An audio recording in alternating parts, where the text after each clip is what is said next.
కాకినాడ జిల్లా జగ్గంపేటలో బాణసంచా విక్రయ దుకాణాలు ఏర్పాటు చేసే ప్రదేశాలను Peddapuram DSP Srihariraju, Jaggampeta CI YRK Srinivas, తహసీల్దార్ రమేష్ పరిశీలించారు.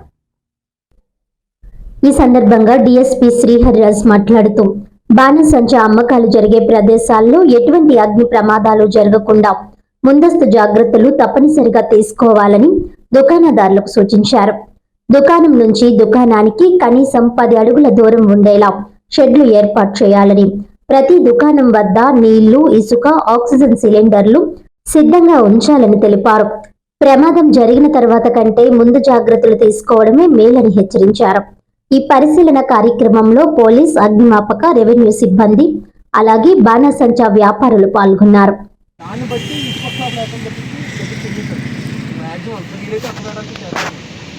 మధ్యలో గ్యాప్ ఉండాలి సార్, మధ్యలో గ్యాప్ ఉండాలి సార్. మరి అనగా అంత దూరం వెళ్ళదు సార్, అంత దూరం వెళ్ళదు సార్. తప్పుడు ఉంటుంది కదా సార్, అక్కడికి ఇంకొక 5 ఏమన్నా 1-2 వచ్చిలో ఉన్నాయి సార్. నేను రాకపోతే వెళ్ళిపోవడం చెప్తున్నాను సార్. అక్కడ వేరే షాప్ ఉన్నాయి సార్, తక్కువ అక్కడికి వెళ్ళిపోవడం చెప్తున్నాను సార్.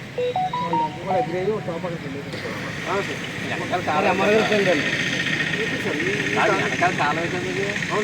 కాలువ నీరు కలుపుతుంది. అంటే మోటార్ అయ్యి మళ్ళీ ఎందుకని చెప్పేసి ఒక ట్యాంక్ మళ్ళీ ప్రత్యేకించి పెడతాం సార్. ఇప్పుడు కూడా ప్రాజెక్ట్ అంటే ట్యాంకులు నీళ్ళు ఏమన్నా కదా, మోటార్ అంటే అదేమో కాదండి. టైరింగ్ పట్టుకోండి, అందులో పాలసీ.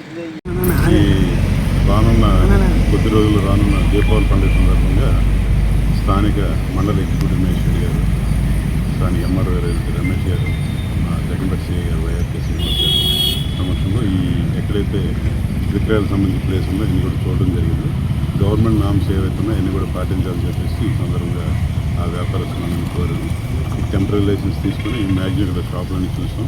మ్యాక్సిమం ఇక్కడ 12 నుంచి 14 షాపుల వరకు అవకాశం ఉంది. అలాగే వాటర్ సంబంధించి ఇలా ఇసుక, లేకపోతే ఇంకేమైనా ఫైర్ ఫైటింగ్ సంబంధించి ఏవైతే ముందస్తు చర్యలు ఉన్నాయో అన్నీ కూడా తీసుకుంటాం.